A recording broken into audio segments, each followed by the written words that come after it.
Good morning dear students. അപ്പോൾ ഇന്ന് നമ്മുടെ ക്ലാസ് തുടങ്ങാൻ പോവാണ്. Modern trends in taxonomy. Trends ഏതൊക്കെയാണെന്ന്. അപ്പോൾ കഴിഞ്ഞ ക്ലാസ്സിൽ നമ്മൾ എന്തൊക്കെയാണ് കണ്ടത്? ഒരു ഇൻട്രൊഡക്ഷൻ ആയിരുന്നു അല്ലേ? ടാക്സോണമി എന്താണെന്ന് മനസ്സിലാക്കി, അതിനകത്ത് സ്റ്റെപ്സ് എന്താണെന്ന് മനസ്സിലാക്കി, അരിസ്റ്റോട്ടിൽസ്, ലമാർക്സ് എങ്ങനെയാണ് ക്ലാസിഫൈ ചെയ്തത്, അങ്ങനെയൊക്കെയുള്ള കുറേ ഡീറ്റെയിൽസ് കാണാത്തവർ അതൊന്ന് കണ്ടിട്ട് വേണം ഈ വീഡിയോ ഒന്ന് കാണാൻ. ഓക്കെ. അപ്പോൾ മോഡേൺ ട്രെൻഡ്സ് എന്ന് പറയുമ്പോൾ കുറേ അപ്രോച്ചസ്, രീതികൾ ഉണ്ട് ഓർഗാനിസംസിനെ ക്ലാസിഫൈ ചെയ്യുന്നതിന്. അപ്പം ഏതൊക്കെയാണ് ആ രീതികളെന്ന് നോക്കാം.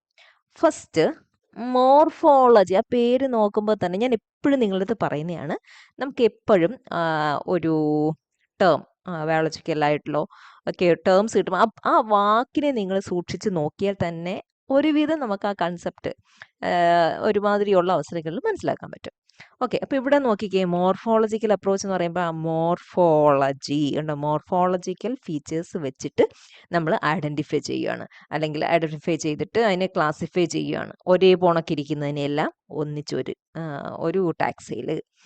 മനസ്സിലായോ? അപ്പം വെയിറ്റേജ് എന്തിനാ കൊടുക്കുന്നേ? മോർഫോളജിക്കൽ ക്യാരക്ടേഴ്സിനെ, മോർഫോളജിക്കൽ സിമിലാരിറ്റീസ്. അപ്പം മോർഫോളജി എന്ന് പറയുമ്പോൾ പുറമേ കാണുന്ന കാര്യങ്ങളാണല്ലോ, പുറമേ കാണുന്ന ഫീച്ചേഴ്സ് ആണല്ലോ. അപ്പോൾ അത് നോക്കിയിട്ടാണ് ഇത് ഇത്രയും ഒരേ ഗ്രൂപ്പിൽ വരുന്നത്, ഇതിനെല്ലാം ഒന്നിച്ചൊരിടത്തിടാം. ഇത് തമ്മിൽ ഒട്ടും സിമിലാരിറ്റീസ് ഇല്ല, അപ്പോൾ ഇതിനെ വേറെ, അങ്ങനെയൊക്കെ പറയാം. അപ്പോൾ അതിന് യൂസ് ചെയ്യുന്ന മൈക്രോസ്കോപ്പ് ഏതാണെന്ന് അറിയാമോ? സ്കാനിങ് ഇലക്ട്രോൺ മൈക്രോസ്കോപ്പ് ആണ് കൂടുതലും ഉപയോഗിക്കുന്നത്. സ്കാനിങ് ഇലക്ട്രോൺ മൈക്രോസ്കോപ്പ് എന്ന് പറയുന്നത് ഇത് ഇലക്ട്രോൺ ബീംസ് ഉപയോഗിച്ചിട്ട് തന്നെയാണ് അത് വർക്ക് ചെയ്യുന്നത്. സർഫസ്, ഏത് ഒബ്ജക്റ്റിനാണോ നമ്മൾ ഒബ്സർവ് ചെയ്യുന്നത് അതിൻ്റെ സർഫസ് ഫീച്ചേഴ്സ് അത് സ്കാൻ ചെയ്തിട്ടാണ് നമുക്കൊരു ഇമേജ് കിട്ടുന്നത്, ഇലക്ട്രോൺ ബീംസ് ഉപയോഗിച്ചിട്ട്. അത്തരം ഒരു മൈക്രോസ്കോപ്പ്, അത്രയും മനസ്സിലാക്കിയാൽ മതി. ഇപ്പം നമ്മുടെ ടോപ്പിക് മൈക്രോസ്കോപ്പിനെ കുറിച്ച് അല്ലാത്തതുകൊണ്ട് അതിൻ്റെ ഡീറ്റെയിൽസിലോട്ട് പോകണ്ട. സ്കാനിങ് ഇലക്ട്രോൺ മൈക്രോസ്കോപ്പ് ഉപയോഗിച്ചിട്ടാണ് ഈ മൊളിക്കുലർ അപ്രോച്ച് കൂടുതലായിട്ട് ഓർഗാനിസത്തിനെ ക്ലാസിഫൈ ചെയ്യുന്നത്. ഇനി അടുത്തൊരു അപ്രോച്ച് നോക്കിക്കേ, എംബ്രിയോളജി. കണ്ട, ഇവിടെ നോക്കിക്കേ, പേര് ശ്രദ്ധിച്ചേ, എംബ്രിയോളജിക്കൽ അപ്രോച്ച്.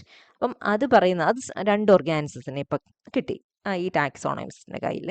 അപ്പം അദ്ദേഹം എന്ത് ചെയ്യുന്നറിയാമോ?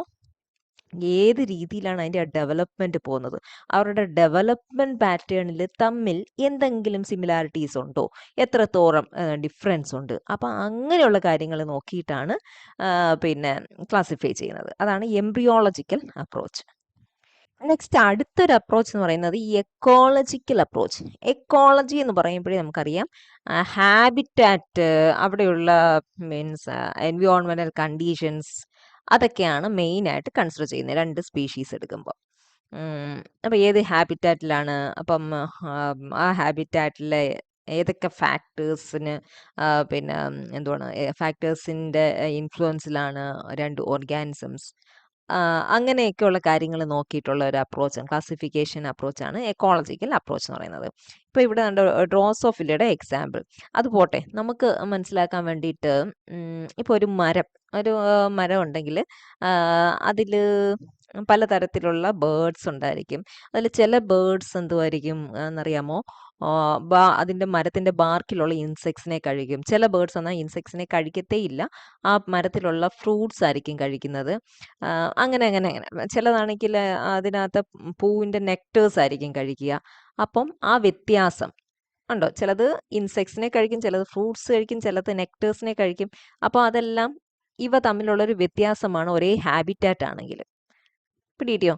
അപ്പോൾ അവർ കഴിക്കുന്ന സെയിം ഹാബിറ്റാറ്റിൽ ഒരേ ട്രീ തന്നെയാണ്, ബട്ട് ആ ഡിഫറൻസ് അല്ലേ, ഓരോന്നും അവരെന്താണ് അതിനകത്ത് കഴിക്കുന്നത്, അവർ കഴിക്കുക എന്ന് പറഞ്ഞു കഴിഞ്ഞാൽ എനർജി ഫ്ലോ ആണ്. അപ്പോൾ ആ ഫുഡിൻ്റെ ഡിഫറൻസ്, സിമ്പിളായിട്ട് അങ്ങനെ പറയാം കേട്ടോ, ആ ഫുഡ് അവരെന്താണ് കഴിക്കുന്നത്, ആ ഫുഡിൻ്റെ ഡിഫറൻസ്, അതാണ് ഡിഫറൻസ് ഇൻ നിച്ചസ്. അപ്പം ബാർക്കിലെ ഇൻസെക്ട്സിനെ കഴിക്കുന്നതിന് ഒരു നിച്ച്, പിന്നെ ഫ്രൂട്ട്സ് കഴിക്കുന്നത് അത് വേറൊരു നിച്ചാണ്. അപ്പോൾ അവർക്ക് തമ്മിൽ കോമ്പറ്റീഷൻ വരേണ്ട കാര്യമില്ല. ഇൻസെക്ട്സിനെ കഴിക്കുന്ന ഒരിക്കലും പോയി ഫ്രൂട്ട്സ് കഴിക്കാൻ പോകുന്നില്ല, മനസ്സിലായോ? നമുക്ക് നെക്ടർ കഴിക്കുന്ന ഒരിക്കലും പോയി ഫ്രൂട്ട്സ്, അപ്പോൾ അത് തമ്മിൽ കോമ്പറ്റീഷൻ വരുന്നില്ല. കോമ്പറ്റീഷൻ എപ്പോഴാണ് വരുന്നത്? Niche overlap. നിച്ച് ഓവർലാപ്പ് എന്ന് പറയുമ്പോഴത്തേക്ക് എന്താണ്, ഇൻസെക്ട്സിനെ തന്നെ കഴിക്കുന്ന രണ്ട് ഗ്രൂപ്പുകാർ വരുവാണെങ്കിൽ അവിടെ അടിയാവും, കോമ്പറ്റീഷൻ വരും. മനസ്സിലായോ? അപ്പോൾ അത്രയും മാത്രം മനസ്സിലാക്കുക. അതുമായിട്ട് കണക്ട് ചെയ്ത് വേറെ കുറേ കാര്യങ്ങൾ വരുന്നുണ്ട്. അത് നമ്മളിവിടെ പറയേണ്ട കാര്യമില്ല. എക്കോളജിക്കൽ അപ്രോച്ച് എന്ന് പറഞ്ഞാൽ ഇത്രയും മാത്രം മനസ്സിലാക്കുക. ഓർഗാനിസത്തിനെ ക്ലാസിഫൈ ചെയ്യുന്ന എങ്ങനെയാണ്? ഹാബിറ്റാറ്റ്. ഏത് ഹാബിറ്റാറ്റ് 2 ഓർഗാനിസത്തിനെ എടുത്തിട്ടുണ്ടെങ്കിൽ ആ 2 ഓർഗാനിസവും അവരുടെ ഹാബിറ്റാറ്റ് വൈസ് എത്രത്തോളം ക്ലോസർ ആണ്, എത്രത്തോളം ഡിഫറെൻ്റ് ആണ്, അതിനെ ബേസ് ചെയ്തിട്ടുള്ള ഒരു അപ്രോച്ചാണ് എക്കോളജിക്കൽ അപ്രോച്ച് എന്ന് പറയുന്നത്. അപ്പോൾ നിച്ച് എന്താണെന്ന് മനസ്സിലാക്കാൻ വേണ്ടിയിട്ടാണ് ഞാൻ ഈ ട്രീയുടെ കാര്യമൊക്കെ പറഞ്ഞത് കേട്ടോ. ഇനി അടുത്തത് ബിഹേവിയറൽ അപ്രോച്ച്. ബിഹേവിയറൽ അപ്രോച്ച് എന്ന് പറയുമ്പോഴത്തേക്ക് ബിഹേവിയർ, എത്തോളജിക്കൽ ക്യാരക്ടേഴ്സ്. അപ്പം ഇവിടെ വരുമ്പോഴത്തേക്ക് ഇതിൻ്റെ മോർഫോളജിയോ ഇതിൻ്റെ ഹാബിറ്റാറ്റോ എംബ്രിയോളജിക്കൽ ഡെവലപ്മെൻറ്റോ ഒന്നും അല്ല ഇവിടെ കൺസിഡർ ചെയ്യുന്നത്. പിന്നെ എന്തുവാണ്? അതിൻ്റെ ബിഹേവിയർ. ഇത് മേറ്റിംഗ് ടൈമിൽ ബിഹേവിയർ എങ്ങനെയാണ്, നെസ്റ്റ് ബ്രീഡിങ് ടൈമിൽ എങ്ങനെയാണ്, അതേപോലെ പിന്നെ എന്താണ് മേറ്റ് കോൾസ് എങ്ങനെയാണ്, അങ്ങനെ കുറേ ക്യാരക്ടേഴ്സ് വരുമല്ലോ ഏത് ഓർഗാനിസം. അപ്പോൾ അത് തമ്മിലുള്ള ഡിഫറൻസും സിമിലാരിറ്റീസും വെച്ചിട്ടാണ് ബിഹേവിയറൽ അപ്രോച്ച്. ഇനി സൈറ്റോളജിക്കൽ ആ പേരിൽ തന്നെയുണ്ട്. സൈറ്റോളജിക്കൽ ഡീറ്റെയിൽസ് നോക്കിയിട്ടാണ് ക്രോമസോംസിൻ്റെ മോർഫോളജി. ക്രോമസോംസ് എന്ന് പറയുമ്പോൾ നമുക്കറിയാം സെല്ലിൽ ന്യൂക്ലിയസിനകത്താണ് ഇരിക്കുന്നത്. അപ്പം അതാണ് സൈറ്റോളജിക്കൽ. ഈ സെല്ലിൻ്റെ ഇൻറ്റീരിയർ ഡീറ്റെയിൽസ് വെച്ചിട്ട് ഉള്ള ഒരു ക്ലാസിഫിക്കേഷൻ. ക്രോമസോം മോർഫോളജി, ക്രോമസോമിൻ്റെ സൈസ് ഒരേപോണക്കാണോ, ക്രോമസോം നമ്പർ 2 ഓർഗാനിസം എടുക്കുകയാണെങ്കിൽ അവ തമ്മിൽ സെയിം ആണോ ഡിഫറെൻ്റ് ആണോ, അങ്ങനെയുള്ള ഫീച്ചേഴ്സ് കാര്യങ്ങൾ എടുത്തു വെച്ചിട്ടുള്ള എന്താണ് ക്ലാസിഫിക്കേഷണൽ അപ്രോച്ച്, ടാക്സോണമിക്കൽ അപ്രോച്ചാണ് ഈ സൈറ്റോളജിക്കൽ അപ്രോച്ച് എന്ന് പറയുന്നത്. അപ്പോൾ ഇതൊക്കെ എന്താണെന്ന് ഒരുവിധം മനസ്സിലായല്ലോ അല്ലേ? ഇനി നമ്മൾ വളരെ ഇമ്പോർട്ടൻ്റ് ആയിട്ട് വരും ഇവിടെ different schools of taxonomy. Schools എന്ന് വെച്ച് കഴിഞ്ഞാൽ ഡിഫറെൻറ്റ് പ്രിൻസിപ്പിൾസ്. കാരണം മെയിനായിട്ട് ഓർഗാനിസത്തിനെ ക്ലാസിഫൈ ചെയ്യുന്നതിന് 3 ഡിഫറെൻറ്റ് സ്കൂൾസ്, 3 പ്രിൻസിപ്പിൾസ്, 3 മെത്തേഡ്സ് ആണ് ഉള്ളത് മെയിനായിട്ട്. ഏതൊക്കെയാണ്? ന്യൂമറിക്കൽ ടാക്സോണമി ഉണ്ട്, ഇവല്യൂഷണറി ടാക്സോണമി ഉണ്ട്, ക്ലാഡിസം. ഇത് വളരെ വളരെ വളരെ വളരെ ഇമ്പോർട്ടൻ്റ് ആണ്, കുറേ പ്രാവശ്യമൊക്കെ ചോദിച്ചിട്ടുള്ളതാണ്. So don't skip. Numerical taxonomy, evolutionary taxonomy and cladism എന്താണെന്ന് നമുക്ക് നോക്കാം. ന്യൂമറിക്കൽ കണ്ടോ, ആ പേരിൽ തന്നെ ഉണ്ട്. വീണ്ടും ഞാൻ എപ്പോഴും പറയുന്നതാണ്, ടേമിൽ നോക്കുമ്പോൾ നമുക്കൊരു ഐഡിയ കിട്ടും. Numerical taxonomy. അപ്പോൾ എന്താണ് ചെയ്യുന്നത്? ഇപ്പോൾ ഉദാഹരണത്തിന് ഇപ്പോൾ ഒരു ഫ്രോഗ്, ഒരു ഫിഷ് എടുത്തു വെച്ചു. അപ്പം അതിൻ്റെ ഓരോ മോർഫോളജിക്കൽ ഫീച്ചേഴ്സ് ഉണ്ടല്ലോ. മെയിനായിട്ട് ഇവർ കൺസിഡർ ചെയ്യുന്നത് മോർഫോളജിക്കൽ അല്ലെങ്കിൽ ജനറ്റിക് സിമിലാരിറ്റീസ്, ജനറ്റിക് ക്യാരക്ടേഴ്സ് അല്ലെങ്കിൽ മോർഫോളജിക്കൽ ക്യാരക്ടേഴ്സ്. ഒരു സെറ്റ് ഓഫ് മോർഫോളജിക്കൽ ക്യാരക്ടേഴ്സ്. ഉദാഹരണത്തിന് ഇപ്പം ഞാൻ ചുമ്മാ വെറുതെ പറഞ്ഞാണേ, ഫ്രോഗ് ആൻഡ് ഫിഷ്. അപ്പം അതിൻ്റെ ഫീച്ചേഴ്സ്, ഓരോ മോർഫോളജിക്കൽ ക്യാരക്ടേഴ്സ്. ഇപ്പോൾ ഇവിടെ കണ്ടോ, ഏതോ 2 ഓർഗാനിസത്തിനെ തമ്മിൽ കമ്പയർ ചെയ്തേക്കുക. 2 ABCDE ഉണ്ട്. ഇത്രയും ഓർഗാനിസത്തിനെ തമ്മിൽ കമ്പയർ ചെയ്തേക്കുക. എങ്ങനെയാണ് കമ്പയർ ചെയ്യുന്നത് വെച്ച് കഴിഞ്ഞാൽ കുറേ ക്യാരക്ടേഴ്സ് സ്റ്റാൻഡേർഡ് ആയിട്ട് നമ്മൾ എടുക്കും. ഇപ്പം 4 limbs ഉണ്ടോ, പിന്നെ എന്താണ് ടെയിലുണ്ടോ, അങ്ങനെ പിന്നെ ഏതെങ്കിലും പർട്ടിക്കുലർ കളറ്, അങ്ങനെ കുറേ ക്യാരക്ടേഴ്സ് ഇങ്ങനെ ലിസ്റ്റ് ഔട്ട് ചെയ്യും. എന്നിട്ട് ഇപ്പോൾ ഇത് ഫ്രോഗ്, ഇത് ഫിഷ് എന്നും വെക്കുക. അപ്പോൾ എന്താണ് 4 limb അപ്പം ഉണ്ടെങ്കിൽ ഫ്രോഗിന് 1 എന്നൊരു നമ്പർ കൊടുത്തു, ഫിഷിന് അതില്ലല്ലോ, അപ്പോൾ അവിടെ എന്ത് കൊടുക്കുക? 0 എന്ന് കൊടുക്കുക. ഞാൻ ഇപ്പോൾ ഫിഷ് എടുത്തുകൊണ്ടാണ് അവിടെ അങ്ങനെ ഇട്ടത്, മനസ്സിലായോ? ഇതെങ്ങനെയാണ് അവർ ക്ലാസിഫൈ ചെയ്യുന്നത്? ഇനി അടുത്തത് ടെയിൽ. ഫ്രോഗ് അഡൽട്ട് ഫ്രോഗ് ആണെങ്കിൽ ടെയിൽ ഇല്ല, അപ്പോൾ വേണമെങ്കിൽ നമുക്ക് എന്താണ് 0 ആണ് അവിടെ കൊടുക്കുക. അപ്പം ഫിഷിനാണെങ്കിൽ ഉള്ളതിന് പിന്നെ 1. അപ്പോൾ അവിടെ ശ്രദ്ധിച്ചോ, ഉണ്ട് എന്നുള്ളതിനെല്ലാം ഈക്വൽ വെയിറ്റേജ് ആണ്, ദാറ്റ് ഈസ് 1. ഇല്ലെങ്കിൽ എന്തോ ഇടുന്നത്? 0 ആണ്. കണ്ടോ? അങ്ങനെ ഓരോ ക്യാരക്ടേഴ്സും നോക്കിയിട്ട് ഓർഗാനിസത്തിനെ കമ്പയർ ചെയ്ത് ആ വാല്യൂ കിട്ടിടും. ഇട്ട് കഴിഞ്ഞിട്ട് ഇപ്പം ഈ ഫ്രോഗും ഫിഷുമായിട്ട് നമ്മൾ നോക്കുകയാണ്. അപ്പം ഞാൻ ഞാൻ ആ എഴുതിയതങ്ങ് വായിക്കുവാണേ. നിങ്ങൾ കൺസിഡർ ചെയ്തോ, ഏതോ 2 സ്പീഷീസിനെ എടുത്തു, അത് വെച്ചിട്ടാണ് ഈ 2 ഇത്രയും എടുത്തേക്കുന്നത്. ഉണ്ടോ? ഉണ്ടെങ്കിൽ 1 ഇട്ടിട്ടുണ്ട്. ഉണ്ടോ? ഇവിടെ ആ ഒരു ക്യാരക്ടർ ഉണ്ട്. അപ്പോൾ 1 ഇട്ടു. ഇവിടെയും 1 അത് 2 ഉണ്ട്. ഇവിടെ വന്നപ്പം ഈ ക്യാരക്ടർ ഈ ഒരു ഓർഗാനിസത്തിലേ ഉള്ളൂ. ഇതിൽ ആബ്സെൻ്റ് ആയതുകൊണ്ട് 0. ഇവിടെ 1, ഇവിടെ ആബ്സെൻ്റ് ആയതുകൊണ്ട് 0. അങ്ങനെ ഇട്ട് ഒരു ലിസ്റ്റ് ഓഫ് ന്യൂമെറിക്കൽസ് നമുക്ക് കിട്ടി. എന്നിട്ട് ഇതിനെ എങ്ങനെയാണ് കമ്പയർ ചെയ്യുന്നതെന്ന് വെച്ച് കഴിഞ്ഞാൽ എത്ര ക്യാരക്ടേഴ്സിന് ഇത് തമ്മിൽ ഒരേ വാല്യൂ വന്നിട്ടുണ്ട്. കണ്ടോ നോക്കിയേ, ഇത് തമ്മിൽ ഒരേ വാല്യൂ, ഇത് ഒരേ വാല്യൂ, ഇത് ഒരേ വാല്യൂ, ഇതൊന്നല്ല, ഇതൊന്നുമല്ല, ഉണ്ട്, ഇതൊരേ വാല്യൂ, ഇതൊരേ വാല്യൂ, ഇത് വീണ്ടും ഒരേ വാല്യൂ, ഇവിടെയും ഒരേ വാല്യൂ. കണ്ടോ? എന്നിട്ട് ഒരു ഇക്വേഷൻ ഉണ്ട്, സിമിലാരിറ്റി കോഎഫിഷ്യൻ ഉണ്ടോ? നമ്പർ ഓഫ് ഷെയ്ഡ് ക്യാരക്ടേഴ്സ് എത്ര ഉണ്ട്? 1 2 3 4 5 6 7 ഉണ്ടോ? അപ്പം 7 ഡിവൈഡഡ് ബൈ ടോട്ടൽ ക്യാരക്ടേഴ്സ് എത്രയാണ്? 10. അപ്പോൾ ഒരു വാല്യൂ വരും. എത്രയാ? 7 ഡിവൈഡഡ് 10 എന്ന് പറയുമ്പോഴത്തേക്ക് 0.7. അപ്പം അങ്ങനെ ഒരു വാല്യൂ കിട്ടത്തില്ല ഇവ രണ്ട് തമ്മിൽ. നമ്മൾക്ക് എയും സിയും തമ്മിൽ നോക്കാം, നമ്മൾക്ക് എയും ഡിയും തമ്മിൽ നോക്കാം. അപ്പം ഏറ്റവും സിമിലർ ആയിട്ട് നിൽക്കുന്ന ഉണ്ടോ? അപ്പം ഏറ്റവും ക്ലോസർ ആയിട്ടുള്ള വാല്യൂസ് ഉള്ള ഓർഗാനിസം ഏറ്റവും സിമിലർ ആണ്. അപ്പം അതിൻ്റെ ബേസിലുള്ള ക്ലാസിഫിക്കേഷനാണ് ന്യൂമറിക്കൽ ടാക്സോണമി. സംഭവം എന്തോന്ന് പിടികിട്ടിയല്ലോ. അപ്പം classify organism on the basis of overall morphological and genetical similarity. അപ്പോൾ ഈ മോർഫോളജിക്കൽ ആണ് മെയിനായിട്ട് നോക്കുന്നത്. അങ്ങനത്തെ സെറ്റ് ഓഫ് ക്യാരക്ടേഴ്സ് ആദ്യം ഒന്ന് ലിസ്റ്റ് ഔട്ട് ചെയ്യും. എന്നിട്ട് നമ്മൾ കമ്പയർ ചെയ്യുന്ന ഓർഗാനിസത്തിന് തമ്മിൽ അതുണ്ടോ ഇല്ലയോ എന്നുള്ളതിന് കുറേ ന്യൂമറൽസ്, ഈക്വൽ വെയിറ്റേജ് ഉള്ള ന്യൂമറൽസ് ഉണ്ടെങ്കിൽ 1, ഇല്ലെങ്കിൽ 0 അങ്ങനെ കൊടുത്തിട്ട് ഈക്വേഷനിലിട്ട് നോക്കും. അപ്പം മെത്തേഡ് അതാ പറഞ്ഞേക്കുന്നത്. കണ്ടോ? Characters of species to be grouped first numerically code ചെയ്യും. എന്നിട്ട് ഈക്വൽ വെയിറ്റേജ് ആണ് ഓൾ ക്യാരക്ടേഴ്സ്, അതാണ് 1 ഈക്വൽ വെയിറ്റേജ്, ഇല്ലെങ്കിൽ 0. അപ്പോൾ അതിനെ ബേസ് ചെയ്തിട്ടൊരു ഡയഗ്രാം പിന്നെ ചെയ്തുണ്ടാക്കും. അതിനെ ഫിനോഗ്രാം എന്ന് പറയും. അപ്പോൾ ആ ഫിനോഗ്രാമിൽ നോക്കുമ്പോഴത്തേക്ക് നമുക്ക് 2 ഓർഗാനിസം എടുക്കുമ്പോൾ അത് തമ്മിലുള്ള സിമിലാരിറ്റി അറിയാൻ പറ്റും. അപ്പം ഇത് രണ്ടും സിമിലർ ആണ്. കാരണം ഒരു കോമൺ പോയിന്റ് കണ്ടോ, ഒരു കോമൺ പോയിന്റ് ഓഫ് ഒറിജിൻ ആണ്. കണ്ടോ? ഏറ്റവും റീസെന്റ് ഇതിന് രണ്ടിനും ഏറ്റവും റീസെന്റ് ആയിട്ട് ഒരു കോമൺ ആൻസിസ്റ്റർ അതിൽ നിന്നാണ് വരുന്നത്. എന്നാൽ ഇതും നോക്കിക്കഴിഞ്ഞാൽ റിലേറ്റഡ് അല്ല. അപ്പം അങ്ങനെ ബ്രാഞ്ചിങ് പോയിന്റ്സ് ആണ് ഇൻഡിക്കേറ്റ് ചെയ്യുന്നത് ഇവരുടെ തമ്മിലുള്ള റിലേറ്റഡ്നെസ്. പിടികിട്ടിയോ? അപ്പം അങ്ങനെ ഇങ്ങനെ കമ്പയർ ചെയ്തിട്ട് ആ കമ്പാരിസൻ്റെ ബേസിൽ കമ്പയർ ചെയ്തതിൻ്റെ ബേസിൽ ഇത്തരം ഒരു ഡയഗ്രാം വരച്ചെടുക്കും. ആ ഡയഗ്രത്തിൻ്റെ പേരാണ് ഫിനോഗ്രാം എന്ന് പറയുന്നത്. ആ ഡയഗ്രാം കിട്ടിക്കഴിഞ്ഞ് കഴിഞ്ഞാൽ ഏറ്റവും ബ്രാഞ്ചിങ് പോയിന്റ് അതിൻ്റെ ക്ലോസർനെസ് നോക്കിയിട്ട് നമുക്ക് സ്പീഷീസ് തമ്മിലുള്ള സിമിലാരിറ്റീസ് അറിയാൻ പറ്റും. അപ്പോൾ ഇതിനെ നമുക്ക് ഒരേ ഗ്രൂപ്പിൽ കൊണ്ടുവയ്ക്കാം, ഇതും ഒരേ ഗ്രൂപ്പിൽ പറ്റത്തില്ല. അങ്ങനെ ഉള്ള classification, that is numerical taxonomy. Okay, അപ്പം ഇത്രയും പോയിന്റ്സ് എഴുതുക. What is and method, then phenogram and equation. Okay, and numerical taxonomy കൂടുതലും അപ്ലൈ ചെയ്യുന്നത് മൈക്രോ ഓർഗാനിസത്തിൻ്റെ കേസിലാണ് കൂടുതലായിട്ട്. ഇനി അടുത്തത് കണ്ടോ, ഇവല്യൂഷണറി ടാക്സോണമി.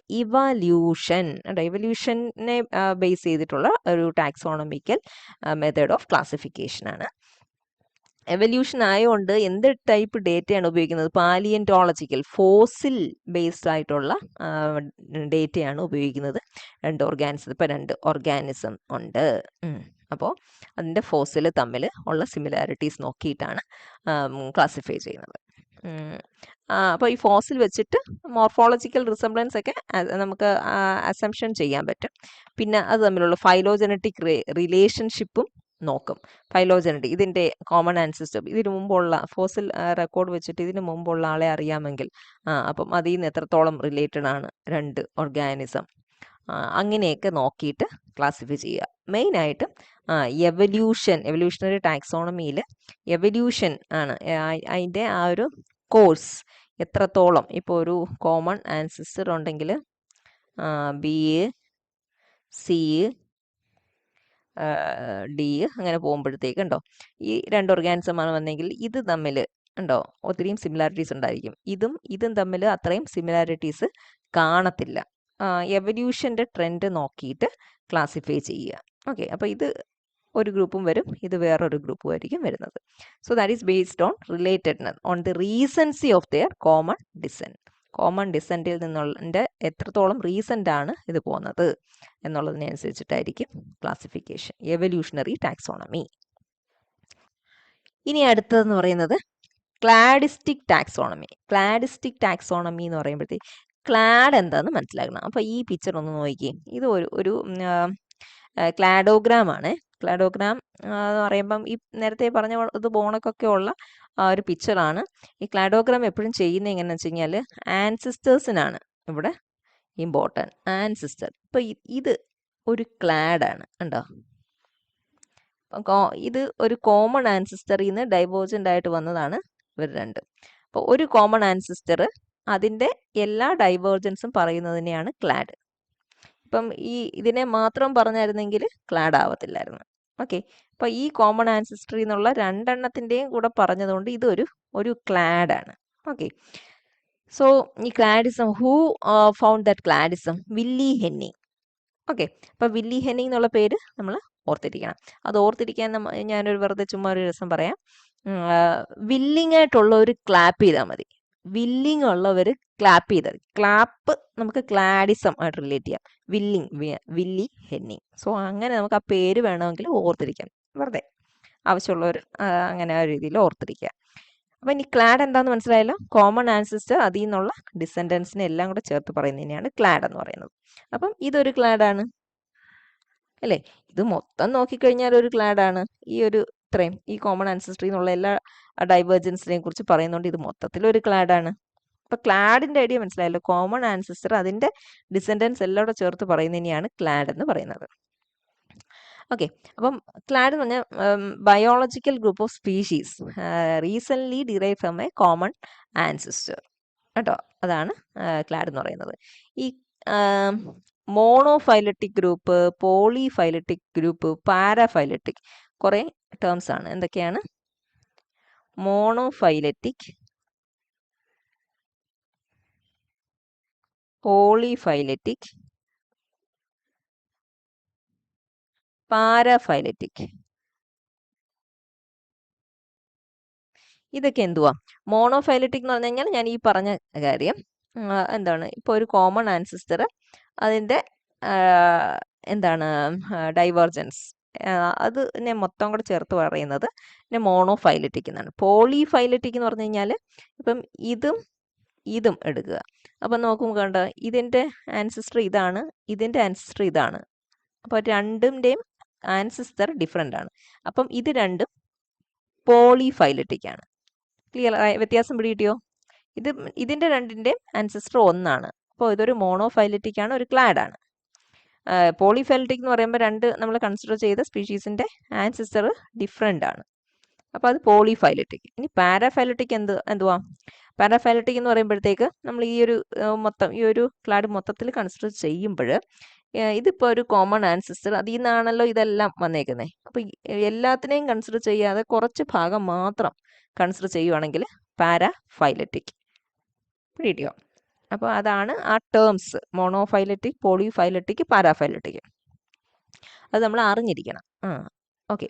അപ്പോൾ ക്ലാഡ് എന്താണെന്നുള്ളത് മനസ്സിലായല്ലോ. Biological group of species recently derive from a common ancestor. അതിനെയാണ് നമ്മൾ ക്ലാഡ് എന്ന് പറയുന്നത്. അപ്പോൾ ക്ലാഡിസ്റ്റിക്സ് എന്ന് പറഞ്ഞു കഴിഞ്ഞാൽ ഒരേ ക്ലാഡ് ഉള്ളതിനെല്ലാം ഒരു ടാക്സിൽ കൊണ്ട് വയ്ക്കാമല്ലോ.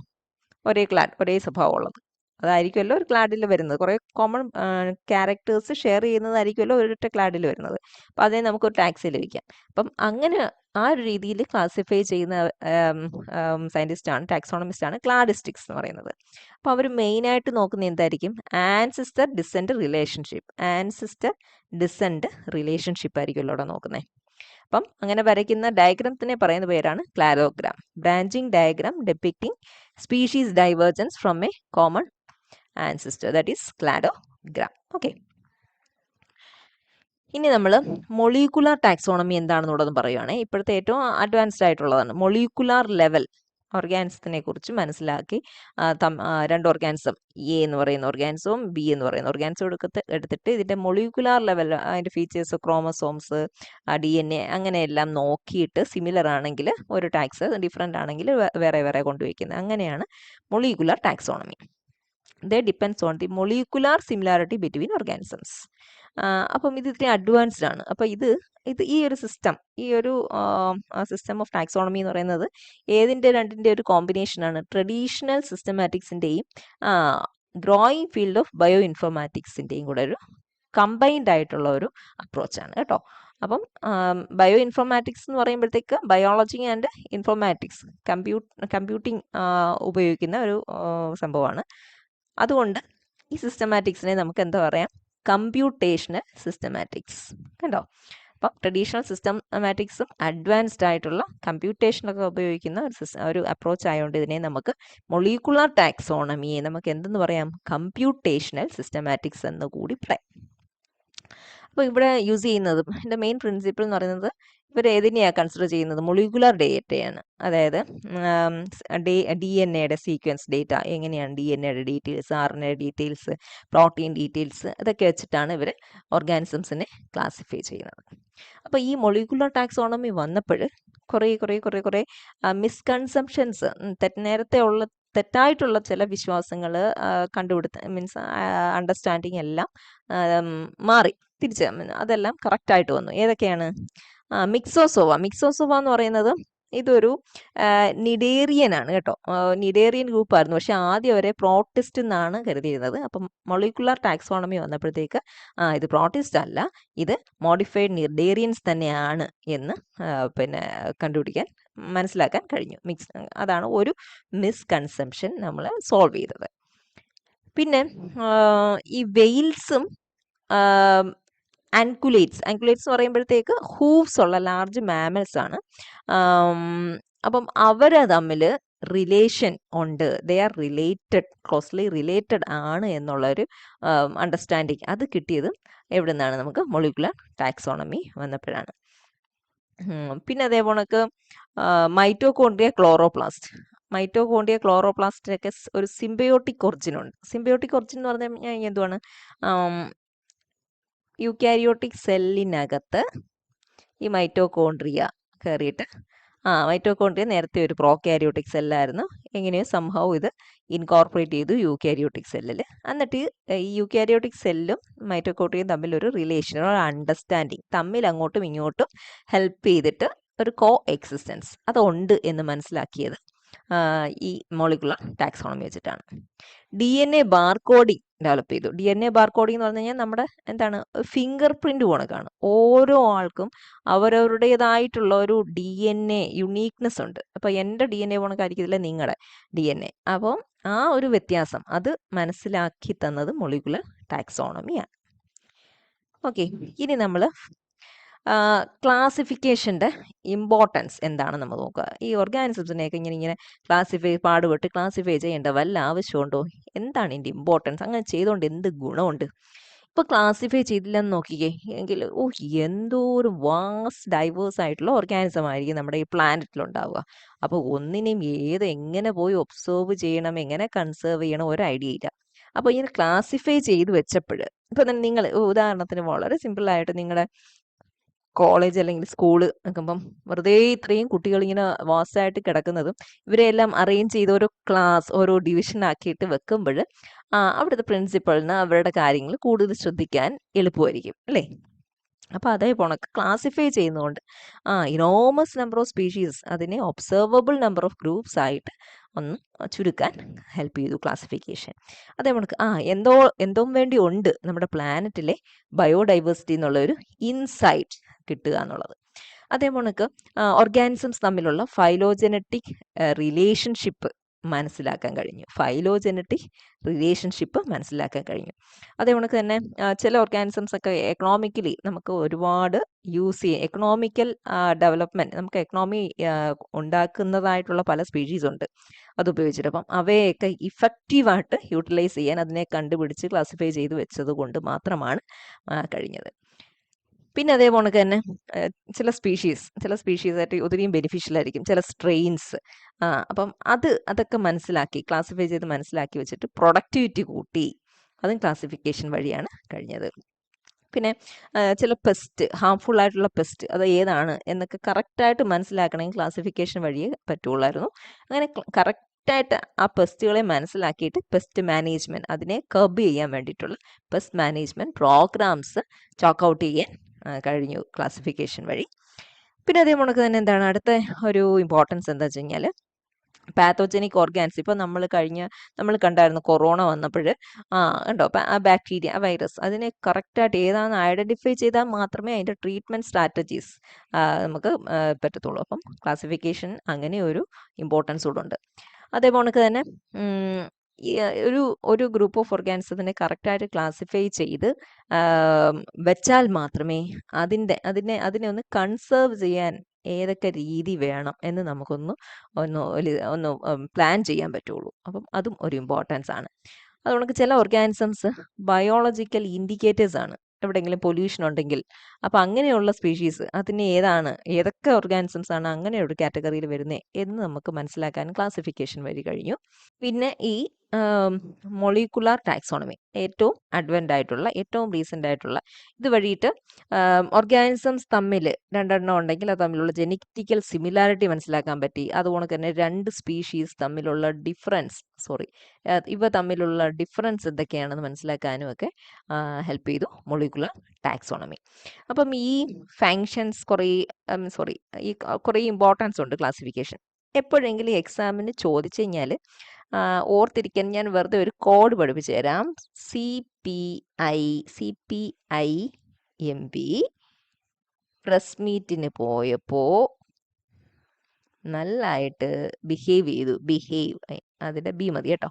അപ്പോൾ ഈ CPI സി എന്ന് പറയുമ്പോഴത്തേക്ക് നമുക്ക് ഓർക്കാം കൺസേർവ് ചെയ്യാൻ ഓർഗാനിസംസിനെ കൺസേർവ് ചെയ്യാൻ വേണ്ടിയിട്ട് ക്ലാസിഫിക്കേഷൻ ഹെൽപ്പ് ചെയ്യുന്നു. അതുകൊണ്ട് പെസ്റ്റ് മാനേജ്മെൻറ്റിന് അതേപോലെ തന്നെ ഇൻഡിക്കേറ്റർ സ്പീഷീസ് മനസ്സിലാക്കാൻ വേണ്ടിയിട്ട് ഉപയോഗിക്കും. എം എന്ന് പറയുമ്പോഴത്തേക്ക് മൊളിക്കുലർ ടാക്സോണമിയുടെ ഇമ്പോർട്ടൻസ് പറയാം. പിന്നെ അടുത്ത പി എന്ന് പറയുമ്പോഴത്തേക്ക് പാത്തജൻസിനെ കറക്റ്റായിട്ട് ഐഡൻറ്റിഫൈ ചെയ്യാൻ.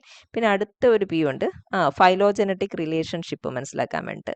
പിന്നെ ആർ എന്ന് പറയുന്നത് വാസ്റ്റ് നമ്പർ ഓഫ് സ്പീഷീസിനെ റെഡ്യൂസ് ചെയ്ത് ഒബ്സർവബിൾ ഗ്രൂപ്പ്സ് ആക്കി മാറ്റാൻ കഴിയും. ഇ എന്ന് പറയുമ്പോഴത്തേക്ക് എക്കണോമിക്കലി ഇമ്പോർട്ടൻ്റ് ആയിട്ടുള്ള സ്പീഷീസിനെ മനസ്സിലാക്കാൻ. എസ് എന്ന് പറയുമ്പോഴത്തേക്ക് പിന്നെ എന്തുവാണ് കറക്റ്റ് സ്പീഷീസ് അതിനെ ഓരോ ഓർഗാനിസംസിനെ എല്ലാം കറക്റ്റ് സ്പീഷീസായിട്ട് മനസ്സിലാക്കിയാൽ മാത്രമേ നല്ലത് ഏതാണെന്ന് കണ്ടിട്ട് പ്രൊഡക്ടിവിറ്റി കൂട്ടാൻ പറ്റുള്ളൂ. Correct species identification. അപ്പം ബി എന്ന് പറയുമ്പോഴത്തേക്ക് ബയോ ഡൈവേഴ്സിറ്റിയെ കൺസേർവ് ചെയ്യാൻ വേണ്ടിയിട്ട് ബയോഡൈവേഴ്സിറ്റിയെ കുറിച്ചൊരു ഇൻസൈറ്റ് കിട്ടുക. അപ്പോൾ ആ ഇമ്പോർട്ടൻസ് ഓഫ് ക്ലാസിഫിക്കേഷൻസ് പോയിന്റ്സ് എല്ലാം ഈ ഒരു രീതിയിൽ നമുക്ക് വേണമെങ്കിൽ ഓർത്തിരിക്കാം കേട്ടോ. CPIMB പ്രസ് മീറ്റിങ്ങിന് പോയപ്പോൾ നന്നായിട്ട് ബിഹേവ് ചെയ്തു.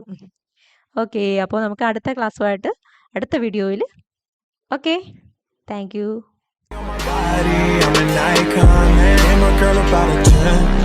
I should fuck her in a Benz.